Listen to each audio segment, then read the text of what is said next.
Boa noite, gente. É um prazer estar aqui de novo, né? Depois de tudo que aconteceu com a casa, a gente está aqui de novo muito rapidamente. Mostra a força, né, nossa de reconstrução em todos os sentidos, né?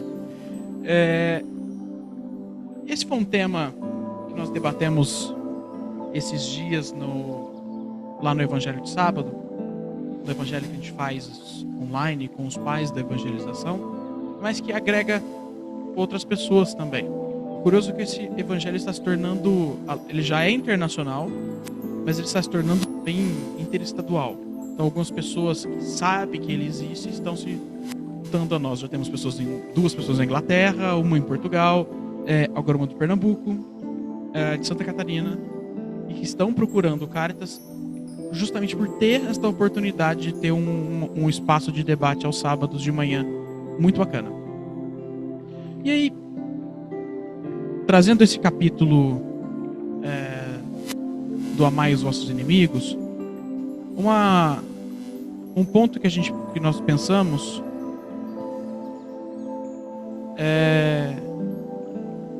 foi ter uma outra perspectiva, né?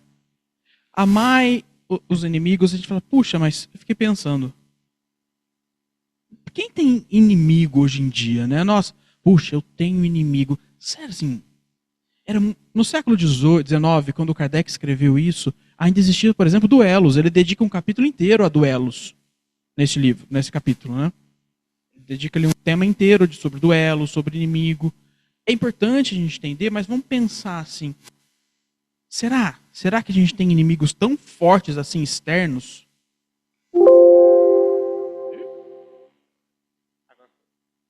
E aí eu vou mostrar aqui, deixa eu abrir minhas anotações, esse portal mágico.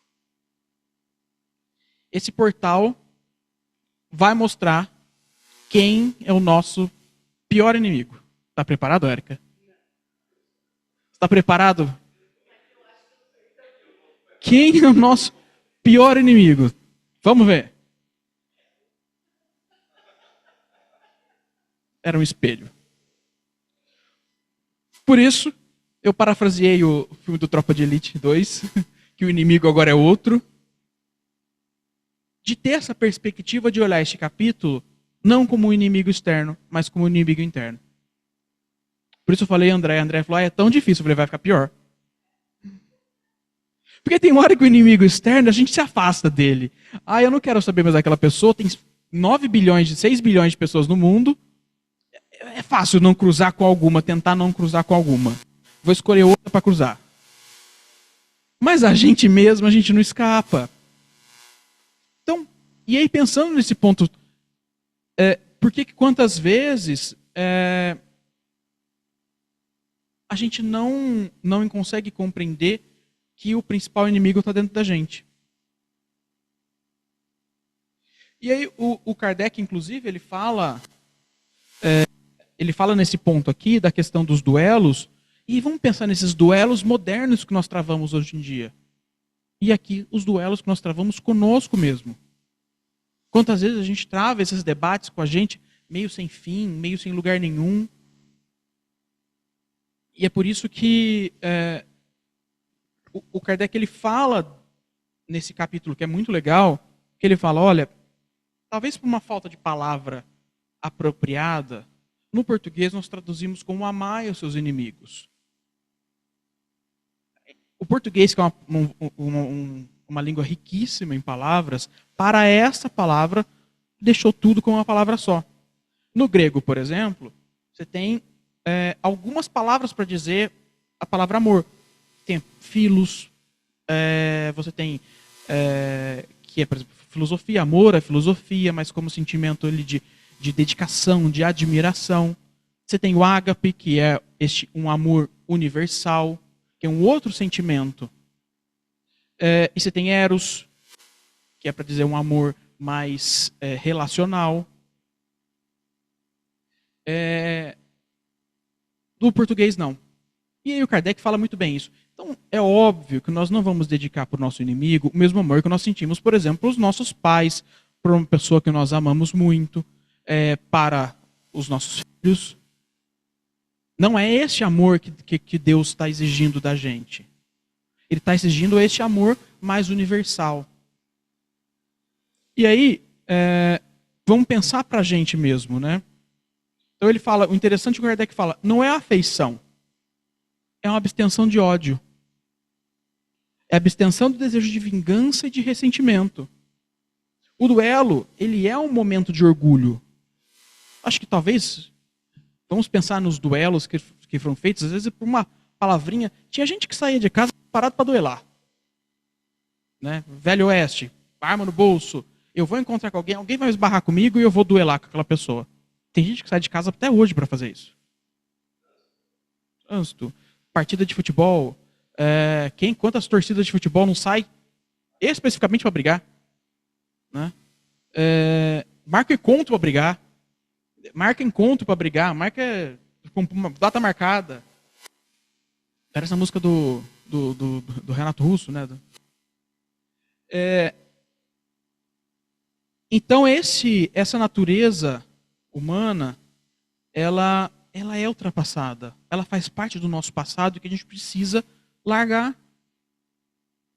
A gente ainda está preso com essa coisa animalesca, esse orgulho que ganha tudo e que quase faz das pessoas a razão de ser, quando na verdade nós precisamos largar a mão disso, porque isso é exigido da nossa evolução. E o interessante é que o Kardec, ele traz um ponto muito interessante. Ele fala, reconhece-se o verdadeiro espírita pela sua transformação moral e pelos esforços que emprega para domar as suas inclinações más. E olha que interessante, o Kardec usou umas palavras muito apropriadas. Quando ele fala domar, é como se fosse um animal mesmo. Quem é domado? Domado é animal. Então, muito apropriadas as palavras que o Kardec usou. Né? E o esforço, ele depende de uma ação humana. Então, com isso eu já consigo descobrir. Eu preciso domar o meu lado animal, mas eu preciso agir. Eu não posso ficar parado. Eu não posso ficar esperando que os outros façam isso, que o mundo faça isso, porque isso depende exclusivamente de mim. O problema é que às vezes o mundo vai progredir e a gente vai ficar paradão falando, não vou. E é como se fosse aquela Indiana Jones, que ele está passando pela armadilha e vem a parede fechando assim, e aí ela vai empurrando a gente e vai cair no penhasco. Eu tenho a opção de seguir adiante ou ficar parado e o mundo me empurrar. Empurrar dói mais. E aí, o interessante é que no que a gente pode chamar aqui de psicologia espírita, criado esse termo pela Joana de Ângeles, né, que tem uma série de mais de 10 livros chamado Série Psicológica, é isso? Que ela traz vários temas, e vários temas ela cita essa luta contra este lado nosso, que ela chama de pior inimigo.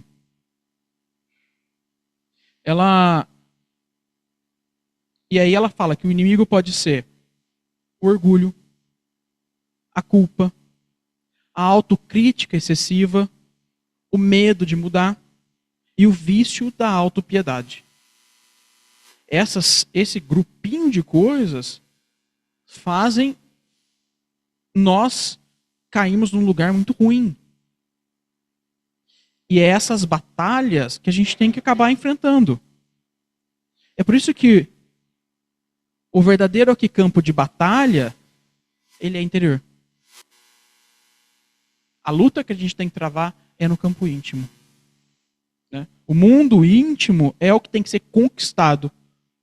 Até interessante, né, a imagem que mostra ela no espelho ali, como se, na verdade, o outro eu está me combatendo.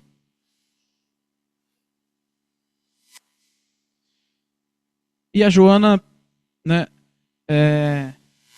no livro Ser Consciente, dessa série psicológica, ela fala, não dá para ler. Vou ler aqui. E também não anotei aqui. Coloquei no computador, estava ótimo, entendeu? O ego utiliza mecanismos de fuga, de transferência da responsabilidade, de rejeição, de evitar o espelho para não se enfrentar. E o espelho está aqui, está todo quebrado. Porque a gente rejeita tanto olhar para o espelho, olhar que na verdade não é o inimigo, somos nós, que eu não encaro de frente. E aí eu vou me enganando, eu vou me enganando, eu vou me enganando, a ponto de começar a acreditar naquela enganação, acreditar naquele falso eu que eu criei, para não olhar para o outro eu, que sou eu mesmo. Você fala, peraí, buguei. Não é tudo eu? Sim. Mas você não deveria se entender? Ah, mas a gente mente pra gente mesmo. Olha que bizarro isso, a gente mente pra gente mesmo. Eu já me peguei mentindo porque eu converso comigo no carro, sozinho. Eu já me peguei mentindo ali. Criando uma história que eu falei assim, André, pelo amor de Deus, você sabe que é mentira essa história. Aí eu falei assim, não, mas eu conto porque eu quero me agradar.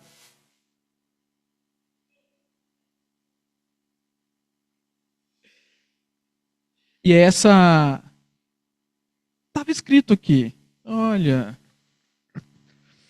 E é interessante, né, o livro O Ser Consciente, da Joana, porque ele fala justamente esse ponto. Jesus, olha que bonito isso, na condição de excepcional psicoterapeuta, recomendava a vigilância antes da oração, como forma de autoencontro, para depois se entregar a Deus sem preocupação alguma. Muitas vezes aqui no Caritas a gente faz isso, né? A gente fala, o Luiz fala bem isso. Primeiro vamos se energizar para depois projetar a energia, para depois pensar no outro. Por quê? Precisamos primeiro nos cuidar para depois sair cuidando dos outros.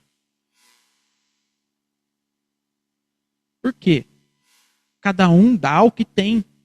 Não dá para dar mais do que tem. Não dá para ficar com cheque especial nas energias.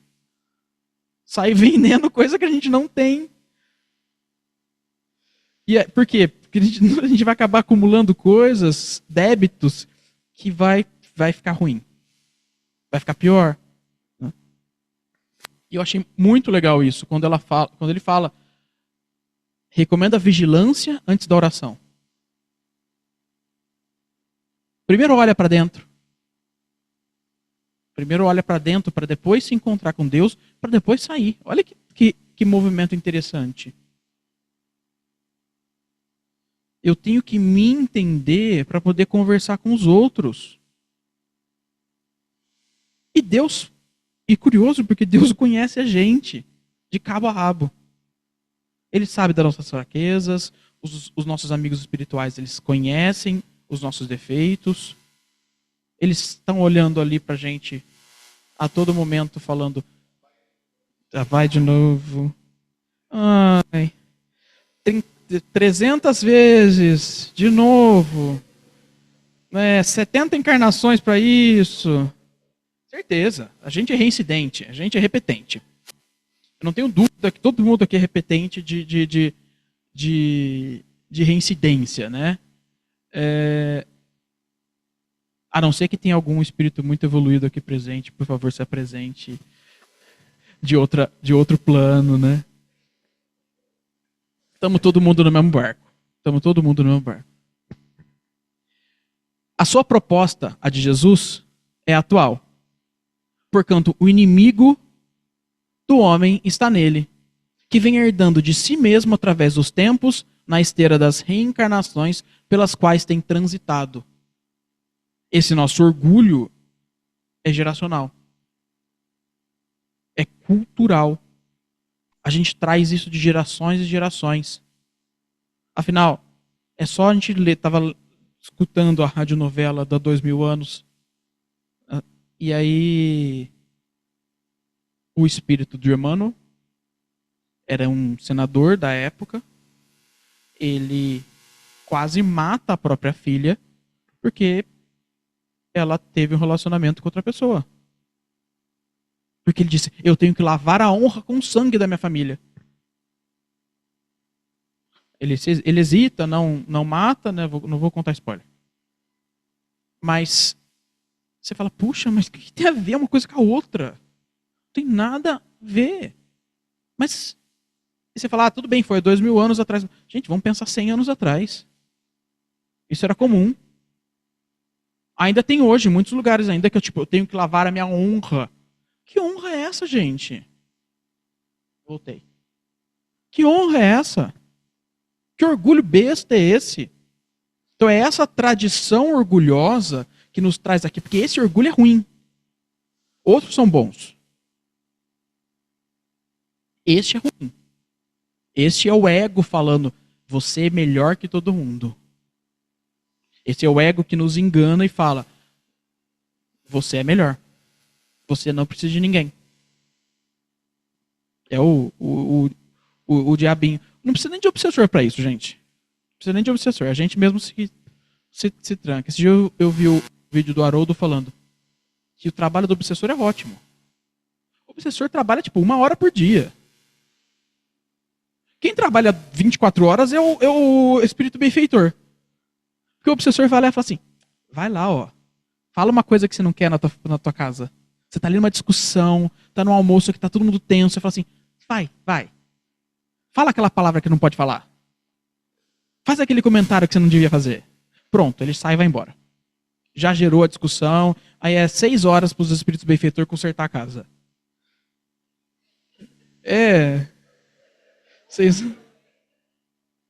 Então, a gente se estraga por um palito. Por isso que a gente tem que escolher as nossas batalhas. A gente tem que entender a diferença entre o bom combate e o mau combate. O bom combate... vou começar pelo mau combate. É aquele que a gente deve evitar. É o dar um murro de ponta de faca. Né? Por quê? A gente vai se machucar. O Tarso, né, o apóstolo Paulo, no final da sua vida, ele escreve uma carta para o Timóteo, que era o pupilo dele. E ele fala, combati o bom combate, acabei a carreira, guardei a fé. Ele já estava ali em vias de ser condenado, né, ele já estava preso, ele ia ser condenado pelo Nero, ia ser executado, e ele deixa essa carta para encorajar o pupilo dele a permanecer. E ele fala, muito interessante isso, né? Ele divide em 3. Combati o bom combate. Venci as batalhas que eu quis enfrentar. As boas. Acabei a carreira, cheguei até aqui, mas guardei a fé. E às vezes a gente acaba lutando contra aquilo que a gente deveria acolher. Então, na imagem aqui, a gente está lutando coisa errada. Esse é o combate. A gente, às vezes, lutamos contra o que deveríamos acolher em nós mesmos.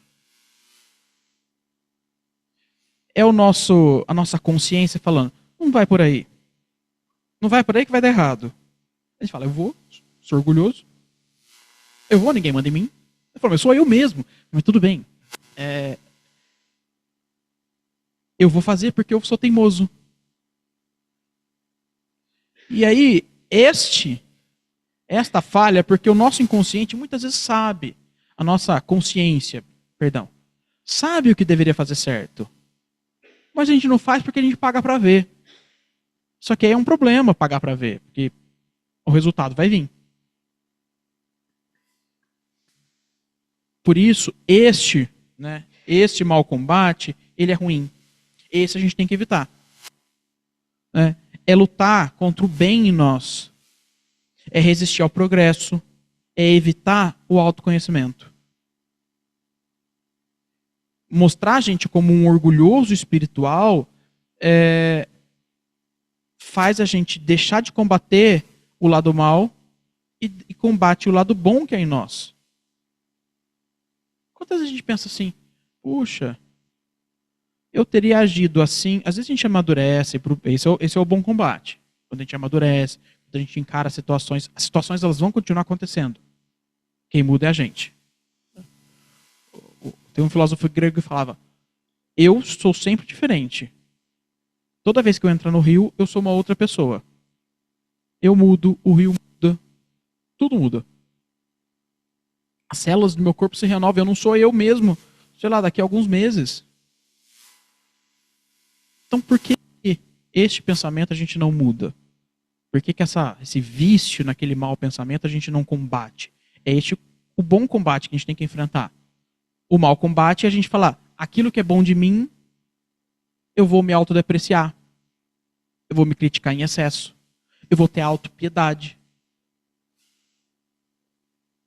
Eu vou ignorar isso. Ignorar os bons conselhos. Às vezes dos nossos amigos espirituais que estão aqui falando discretamente na nossa cabeça. Lembra lá do Kardec, falando que era domar as nossas más intenções? E é esse o Despertar do Espírito, que é um outro livro da Joana de Ângeles, da série psicológica. Ele fala, à medida que o ser se desenvolve moralmente, mais se espiritualiza, modificando inclusive a constituição molecular da organização física. O nosso corpo biológico e perispiritual, o nosso perispírito e o nosso corpo aqui que está aqui, ele muda, ele evolui. Ele vai deixando de ser mais grosseiro e nós precisamos deixar de ter essa casca tão grosseira assim. Nosso corpo biológico ele precisa evoluir. Mas ele só vai conseguir evoluir se a nossa mente estiver preparada para uma ferramenta mais veloz. Porque não adianta nada eu ter uma máquina potente se eu não consigo operar. Ou se eu sou incapaz de operá-la e vou operá-la mal. E aí que vem aquelas pessoas com uma inteligência gigantesca, por exemplo, um magnetismo absurdo, mas voltadas integralmente para o mal. Voltadas não, as pessoas acabam sendo absorvidas pelo poder e sendo corrompidas por isso. A tendência é que nosso corpo, a nossa mente vai evoluir. Biologicamente, é o que a Joana fala, isso é muito legal. A constituição física das nossas células mudará a partir do ponto que nós nos conhecemos e combatemos esse bom combate, que é vencemos o nosso lado negativo. A fuga de si mesmo, ela é o pior combate. Ela deixa a gente prisioneiro de um algoz que vai acompanhar a gente pro resto da vida. Então a gente vai ter que enfrentar isso. Puxa, eu vou ter que agora ficar em conflito comigo mesmo? Não. O autoconhecimento é chave para isso. Porque quando eu me conheço, eu sei as minhas fraquezas, eu sei aonde me dá gatilho nas coisas, eu sei aquilo que eu posso enfrentar nesse momento, aquilo que eu não posso enfrentar nesse momento, porque não dá para abraçar o mundo. Esse faz parte do autoconhecimento e é assim que a gente vai evoluindo. É assim que a gente vai conseguindo conquistar espaços. É assim que a gente vai conseguir vestir esse novo ser. Por isso que a maior batalha é a que a gente trava no campo íntimo. Esse é o bom combate. É aquela que a gente se percebe, se conhece e vai adiante. E é interessante isso, porque voltando agora para o inimigo externo, ele serve para a gente, inclusive, perceber isso. Que é a tal da projeção. A gente projeta no outro aquilo que incomoda dentro. Uma vez eu comentando com a Érica, eu falava assim, puxa, por que aquela pessoa incomoda tanto? Eu tive que parar para pensar. E aí eu comecei a perceber que o problema era eu. Obviamente, né? Que dúvida que seria isso. Era eu que ficava incomodado com uma besteira. E resolvi. Entendeu? Por quê? Porque era eu que precisava mudar, não era a pessoa. A pessoa não tinha nada a ver com isso. Ah, aquela pessoa não me dá bom dia. Ah, aquela pessoa respira errado. tá? Eu vou fazer a pessoa parar de respirar porque eu me irrito com a respiração das pessoas? Não. Eu me irrito com a mastigação das pessoas? Tipo, né? É isso. Por isso que a Joana, de novo aqui no Ser Consciente, ela fala: a conquista de si mesmo resulta, portanto, no amadurecimento psicológico. A superação das provas de sofrimento, quando a gente encara que as provas vieram para nos engrandecer e não para nos diminuir, a gente supera isso, a gente cresce. A conquista de si mesmo é lograda mediante o bem-querer. Frase da Joana. Quando a gente... esses desafios, as coisas que acontecem na nossa vida, vão acontecer, de uma forma ou outra. É a vida. É a sociedade. Tem gente ruim pelo mundo. Né? Tem coisas que acontecem. O pneu fura, porque desgasta. Mas não é, nossa, puxa, sou eu. Ah, é comigo. Tinha um amigo que era assim. Tudo era com ele. E eu falava, não, acontece essas coisas com os outros. Ai, nossa, cortar a luz de casa, puxa, tudo é comigo. Não, você esqueceu de pagar. É isso. Mas era um drama. Toda vez que isso acontecia, tudo era o estopim para um drama. É claro que era esta pessoa que estava em sofrimento, né? E que se resolveu, e ficou muito bem, assim. Mas eu ficava olhando de fora, vendo isso. Não, puxa, as coisas acontecem porque acontecem. Eu lembro uma vez que eu tive um acidente na Bandeirantes, e eu falei, ai, o guarda parou assim, falei, esse carro é uma porcaria, eu vou vender, já tive 1000 acidentes com esse carro aqui, tá zicado esse carro. Aí ele falou assim, você tá vivo? Agradeço o carro. Você não sofreu nada. Aí eu fiquei quieto. E é por isso que quando a gente consegue ter essa relação com o nosso outro lado, a gente tem a chave da liberdade, porque é esse o principal inimigo. Quando o principal inimigo é interno, é ele que tem a chave da nossa liberdade. Porque aí a gente vai se sentir completo.